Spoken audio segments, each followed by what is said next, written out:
each one of you to the day one of the 30th Annual Global Diabetes Convention, JPEF 2025, here at the Nilla Hall. This year, our theme is Weight Matters, a thought-provoking message that highlights both the dangers of delay in diabetes care and the importance of weight in management decision. Today's sessions are packed with cutting-edge insights, expert-led discussions, and practical innovations. We are truly excited to have such a brilliant audience and an equally inspiring set of experts on board. To begin our first session titled Weight Traps and Smart Starts, I'm honored to welcome our chairperson, Professor Dr. Bhavatharini, Senior Consultant Diabetologist, SRC Diabetes Care Center, Erode, and Dr. Junaid Naina M, Diabetologist, Jyotidev's Diabetes and Research Center, Trivandrum. But it's a marker for all the rather than saying non-communicable diseases, I can say lifestyle disorders. Of course, you all know we didn't have obesity in our ancestors, like our parents, grandparents, all. But it is increasing a lot now. It has started even in childhood. So let us know more about this obesity from the renowned speakers. Dr. Balakrishnan Valliyot will be talking on obesity treatment failures and a metabolic trap beyond ice. My co-chair will introduce the speaker. Hello. It's my honor to introduce and welcome Dr. Balakrishnan Valliyot. Doctor is the Professor of Medicine, Government Medical College, Kannur. He is the head, Center for Medical Research and Non-Communicable Diseases, former Dean, Faculty of Modern Medicine, Kannur University, Research Guide in Medicine, Kuhas and Kannur University. He was awarded fellowship by Royal College of Physicians, Indian College of Physicians, International Medical Sciences Academy and Geriatric Society of India. He was awarded Professor G.K. Warrior Memorial Oration and Professor D.K.C. Memorial Oration in Medicine, designated as National Professor by IMA in 2018. Over 30 years of teaching experience in medicine, and is an examiner for various universities. More than 50 publications, including book chapters and over 200 presentations. He is the District Coordinator, API Kerala and RSSDA Kerala. He is a member, Research Committee, Malabar Cancer Center. He is also organizing chairman of several conferences in the state, and also Scientific Committee Chairman, 37th Geriatric Society of India Conference 2024. Over to you, sir. Respected chairpersons, respected senior faculties, dear friends and colleagues, at the outset let me thank Dr. Jyotidev and his scientific team for inviting me for this session and also consistently making me part of the JPEF. Today I will be delving into certain hidden aspect of obesity and why most of our intervention in the obesity is now becoming a failure rather than a success which is being claimed. Now obesity is a symbol of status and prosperity several years back, and we think that obese people are very prosperous and they are very wealthy. But now in 2013 onwards, the WHO has designated obesity as a disease. And I don't want to bore you with the international and national statistics on obesity. But I want to tell you that in our state, Kerala has got a staggering 38% increase in the obesity. And more alarming is the fact that our children is having a rapid escalation. And it is very alarming to note our children became more and more obese. And again, this is implicated in more than 230 metabolic disorders and other comorbidities. And this is the core, that obesity is the core of many non-communicable diseases, as you all know. And it is, there are several attempts to curtail this obesity for last several decades.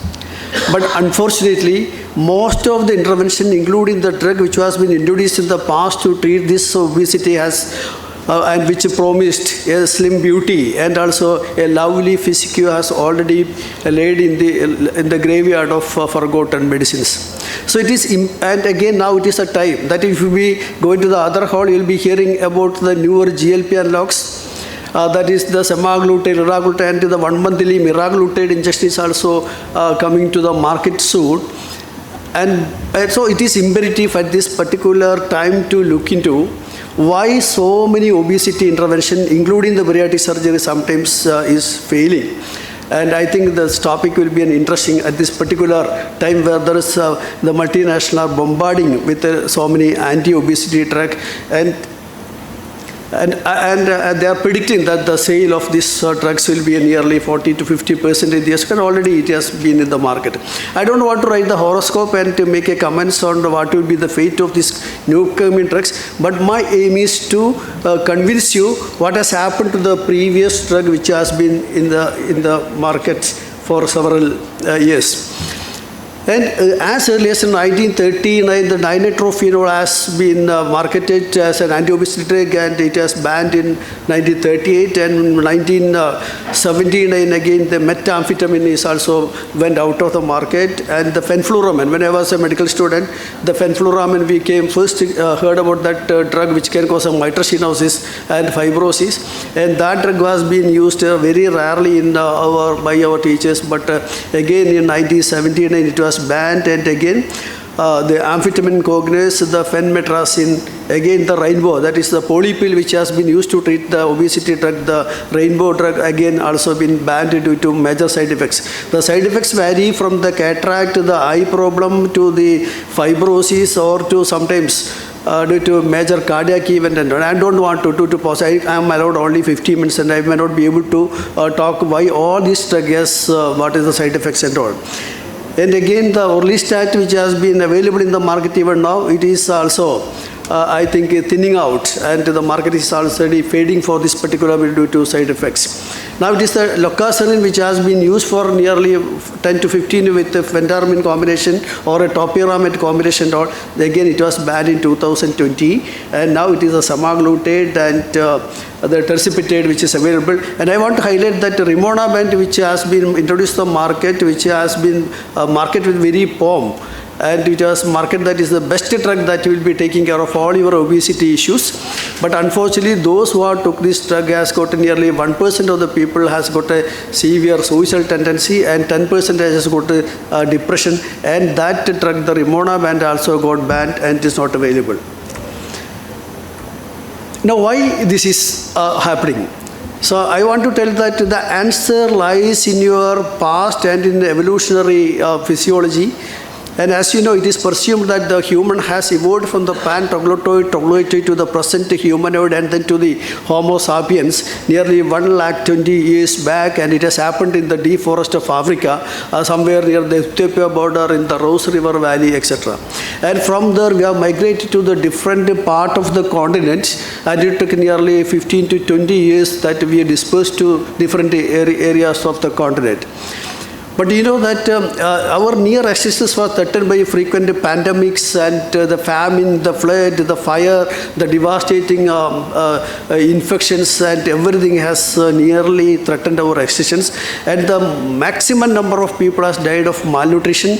In many clones and the tribes has been extincted because they didn't get adequate food and all now. So under this particular area, now it has become that you have to locate in one place, you have to take maximum food, you have to hunt it and get the food, and you eat it and you run away. By the time the next center where you get a food, or you can get an asylum, maybe nearly 2 to 3 days travel away, and you will be completely starving during this period.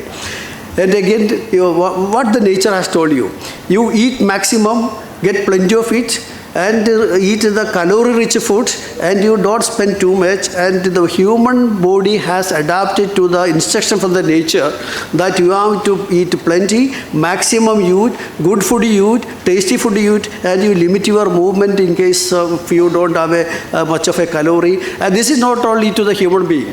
All the fauna of the earth, including the birds and the animals, were taught by the nature that you take maximum food, and everything take more food than what they require, and they migrate to different places. They take plenty of food, and it's not only to the human that. So now we feel it is a simple biology of taking an excess energy and spending it. That is what the obesity or what is the energy kinetics which means for us. But actually it is not. No.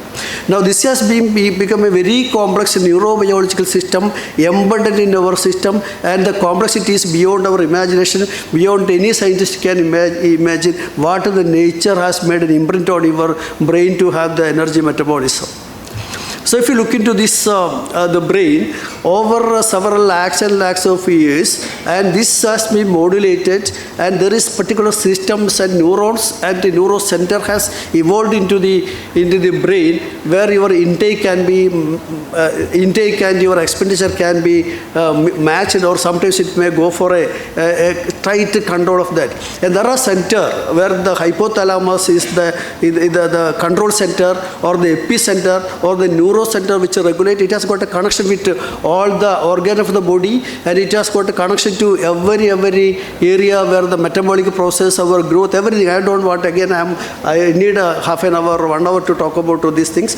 But this is a particular area we call the arcuate nucleus. There are two equalizing nucleus, the neurons, which prompt you to take more and which prevent you to take from more. And this is again modulated by several the genes and neurons called Y1SR, which increases anabolic and increased food intake, whereas the MC3 and OR, which decreases food intake. And again, this is again controlled by the connection to the gut by the ghrelin and also the leptin, and so many of the neurohormones takes part in this mechanism of energy regulations.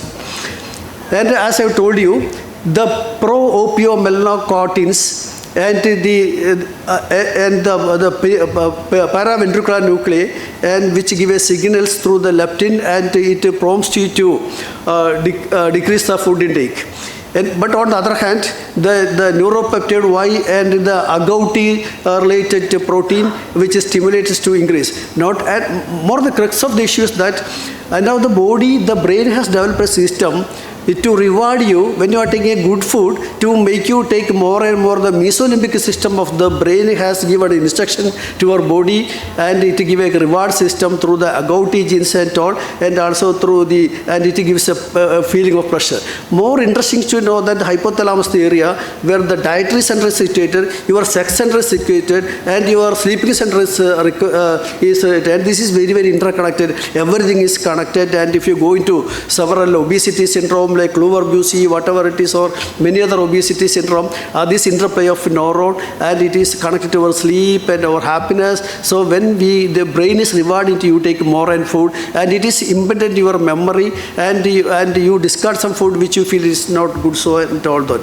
Now again, this is again connected to the leptin, which has been synthesized by the fatty tissues, and again it gives a connection to the pancreas, and it secretes the insulin. Then the GL1 or receptor pathway is also taking path into the energy metabolism. And I don't want to go into each and every the neurological pathway or neurobiology of this. So I am telling you that this is beyond your control. Taking foods and restrictive food, and it is nothing. And it has already modulated your brain to make you to eat and eat and eat, and you are, and the earlier field of the struggle for existence and survival of the fittest has now converted to the survival of the fatty. That is what the nature has brought it to us for several years. Now this is again made a little more complexity. Now that brain, again, when the transition occurs, the man has transited to and migrate to several area, continent, and when we involved in several jobs and occupations, and we have got a social interaction, everything has also influenced your dietary pattern, your intake, the work culture, the peer group pressures, and the restaurant which you go, and the exhibition of these foods and other things, and again, individual relations, your depression, your achievement, everything is compelling to take certain, is rewarding you, and it is also influencing your dietary pattern, your physical activity, even the macroeconomics, our development of the nation, and availability of fund and our social interaction network, everything is also influencing your food intake.